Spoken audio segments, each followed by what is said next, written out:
देखता है और भगवान की का बड़प्पन करता है, दूसरों की अच्छाई करता है और अपनी कमियों को बताता है। ब्रह्मा जी क्या कह रहे हैं कि जरा मेरी अशिष्टता को तो देखिए। आपकी शक्ति की परीक्षा करने के लिए मैंने अपनी योग माया शक्ति से आपको आच्छादित करने का प्रयत्न किया। आपकी शक्ति की परीक्षा लेने के लिए जब मैंने देखा कि आप दूसरों के मुख से निवाला छीन के खा रहे हैं, तो मुझे आपके ऊपर शंका हुई और मैं आपकी देखूं तो सही ये भगवान है क्या, तो मैंने आपके बच्चों को और आपकी गैया को चुरा लिया। किस लिए? आपकी शक्ति की परीक्षा लेने के लिए। देखता हूँ अब क्या करते हैं। अगर भगवान होंगे तो कुछ ना कुछ करेंगे, कुछ ना कुछ अरेंजमेंट करेंगे, नहीं होंगे तो बैठ के रोएंगे कि मेरे बछड़े खो गए और मेरे बाल बाल खो गए। तो ये उनकी परीक्षा थी और उस बात को अब ब्रह्मा जी रियलाइज कर रहे हैं क्या कि मेरी अशिष्टता को जरा देखें। आपकी शक्ति की परीक्षा करने के लिए मैंने अपनी मायामयी शक्ति से आपको आच्छादित करने का प्रयत्न किया है।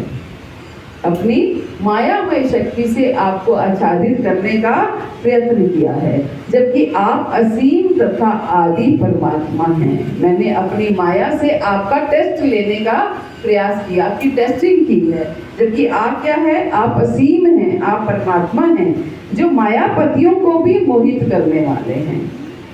आपके सामने भला मैं क्या हूँ?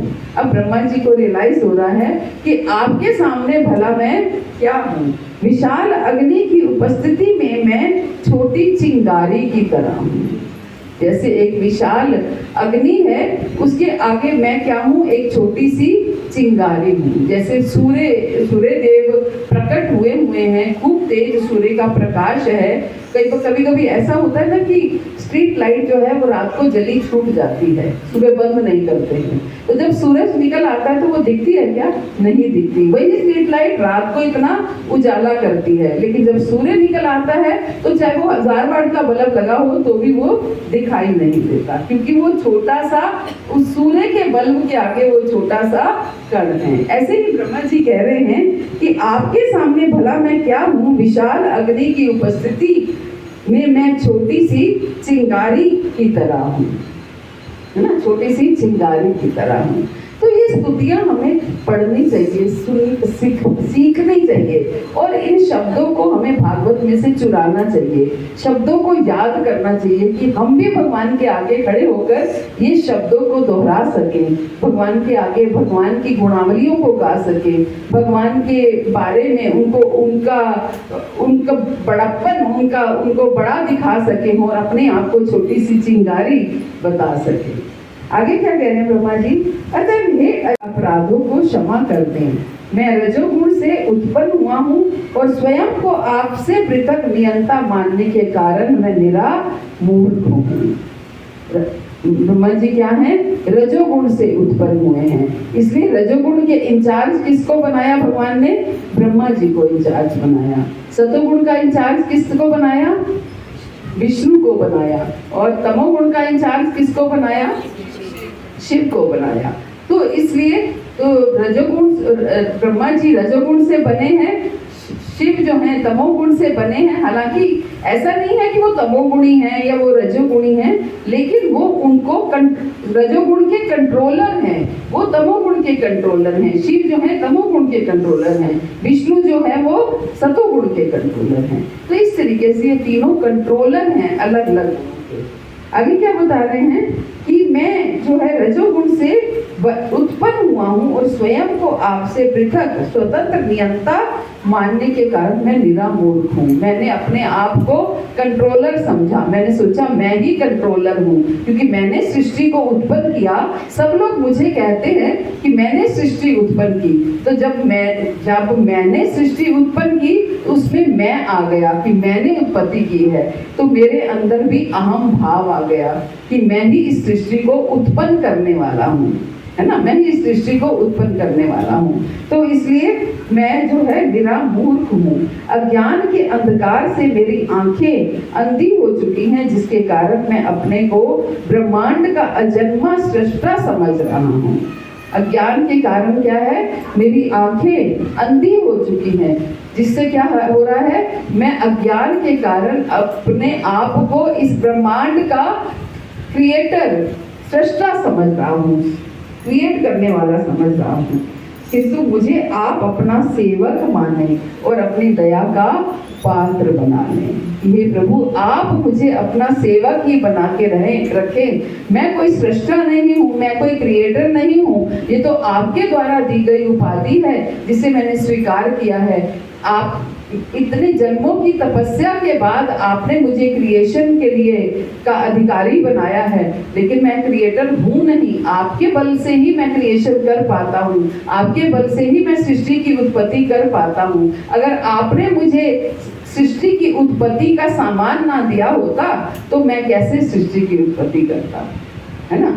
एक कुम्हार जो है घड़ा कैसे बनाता है, अगर कुम्हार के पास माटी ना हो तो वो घड़ा कैसे बनाएगा, बताइए, नहीं बना सकता। कुम्हार मिट्टी के बर्तन बनाता है, लेकिन अगर उसके पास मिट्टी नहीं होगी तो मिट्टी के बर्तन कैसे बनाएगा, तो रॉ मटेरियल उसको चाहिए। ऐसे ब्रह्मा जी ने जो सृष्टि की क्रिएशन की, सृष्टि की उत्पत्ति की, तो वो कैसे की, रॉ मटेरियल से की। भूमि, जल, वायु, अग्नि और आकाश, इन पंच तत्वों से उन्होंने सृष्टि का निर्माण किया, सृष्टि की उत्पत्ति की। तो नाम क्या हुआ कि ब्रह्मा जी ने सृष्टि की उत्पत्ति की। अगर ब्रह्मा जी के पास ये पंच तत्व ना होते, भूमि, जल, वायु, अग्नि, आकाश ना होते, तो कैसे सृष्टि की उत्पत्ति होती। तो ब्रह्मा जी वही कह रहे हैं कि मैं अपने को ब्रह्मांड का अजन्मा सृष्टा समझ रहा हूँ, किंतु मुझे आप अपना सेवक माने और अपनी दया का पात्र बनाएं। कहाँ मैं अपने हाथ के साथ बलिष्ठों के बराबर एक शुद्र प्राणी, जो भौतिक प्रकृति, समग्र भौतिक शक्ति, मिथ्या अहंकार, आकाश, वायु, जल तथा पृथ्वी से बने घड़े जैसे ब्रह्मांड से घिरा हुआ हूँ। और कहाँ आपकी महिमा और आपके शरीर के रोमकूपों से होकर असंख्य ब्रह्मांड उसी प्रकार आ जा रहे हैं जिस प्रकार खिड़की की जाली के छेदों से धूल कण आते जाते रहते हैं। ब्रह्मांड की उत्पत्ति कैसे, रोमकूपों से। जब भगवान विष्णु श्वास लेते हैं तो क्या होता है, ब्रह्मांड अंदर समा लेते हैं। जब श्वास छोड़ते हैं तो ब्रह्मांड की उत्पत्ति होती है, उनके रोमकूपों से ब्रह्मांड निकलते हैं। क्या ब्रह्मा जी कैसे तुलना कर रहे हैं कि जैसे जब कभी धूप निकलती है तो धूल के कण जो हैं वो खिड़की में से आते दिखते हैं। हालांकि वो ऐसे नहीं दिखते, लेकिन धूप में वो बारीक बारीक ऐसे से दिखते हैं, वैसे दिखते हैं, वैसे नहीं दिखते हैं, लेकिन धूप में वो बारीक बारीक कण दिखते हैं। तो आपके रोमकूपों में से ब्रह्मांड ऐसे निकलते हैं। लेकिन मैं जो है भगवान, आपने मुझे अपना कहा, मैं अपने हाथ के 7 बलिष्ठों के बराबर एक शुद्र प्राणी, जो भौतिक प्रकृति, समग्र भौतिक शक्ति, मिथ्या अहंकार, आकाश, वायु, जल तथा पृथ्वी से बने घड़े जैसे ब्रह्मांड से घिरा हुआ हूँ।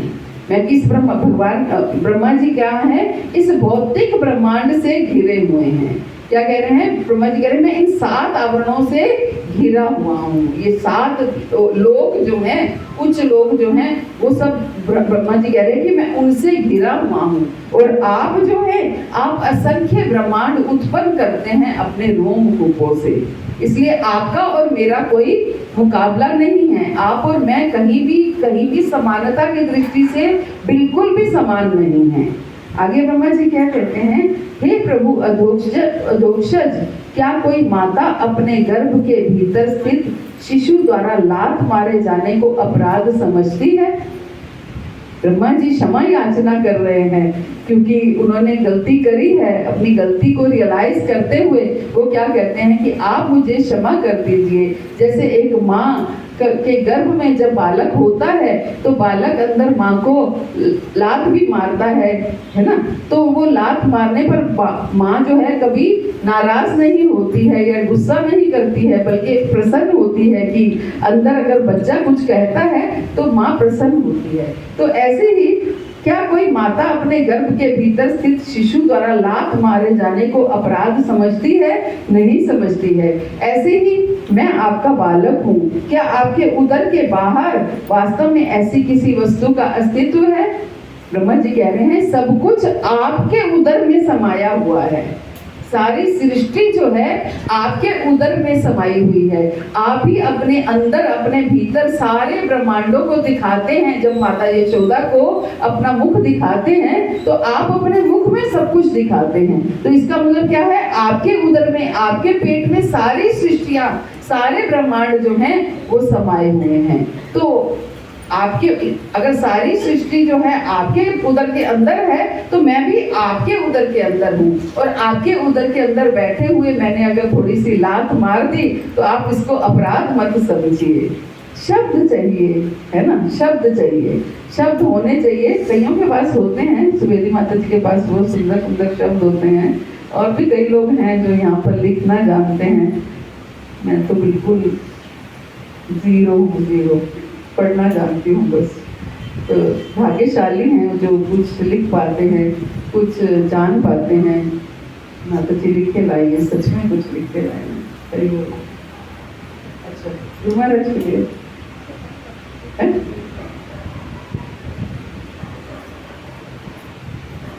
तो सच में ये बहुत कहते हैं उस फूल से ब्रह्मा का जन्म होता है। ब्रह्मा जी स्वयं कह रहे हैं, और उस फूल से ब्रह्मा का जन्म होता है। अवश्य ही ये वचन झूठे नहीं है।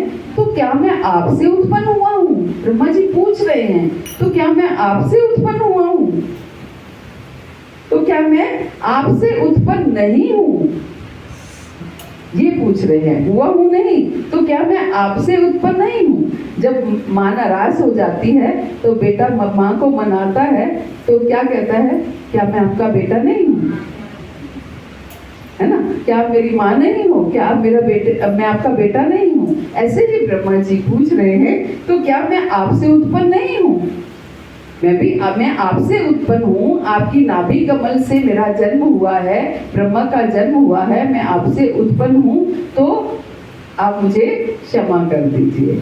हे परम नियंता, प्रत्येक देहधारी जीव के आत्मा तथा समस्त लोगों के शाश्वत साक्षी होने के कारण क्या आप आदि नारायण नहीं हैं? क्या कह रहे हैं?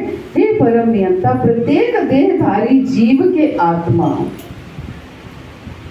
समस्त लोगों के साक्षी होने के कारण क्या आप आदि नारायण नहीं हैं? जितने भी देहधारी जीव हैं आप उन सब की आत्मा हैं। मीन्स आप परम आत्मा हैं। आप सब देहधारी जीवों की आत्मा हैं और समस्त लोगों के शाश्वत साक्षी होने के कारण आप आदि नारायण नहीं हैं।